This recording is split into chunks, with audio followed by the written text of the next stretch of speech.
കഴിഞ്ഞ മാസം 29-ന് മംഗളൂരുവിൽ ക്രിക്കറ്റ് മത്സരത്തിനിടെയാണ് വയനാട് സ്വദേശിയായ അഷ്റഫിനെ ആൾക്കൂട്ടം മർദ്ദിച്ചു കൊലപ്പെടുത്തിയത്.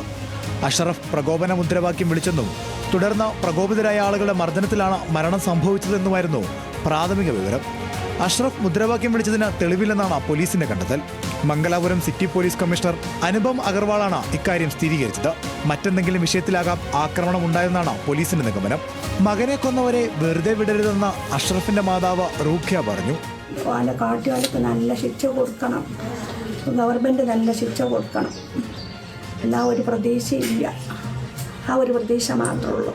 അതിനിടെ കൊലപാതകവുമായി ബന്ധപ്പെട്ട് തെറ്റായ വിവരങ്ങൾ പ്രചരിപ്പിച്ച 3 പേർക്കെതിരെ പോലീസ് കേസെടുത്തു.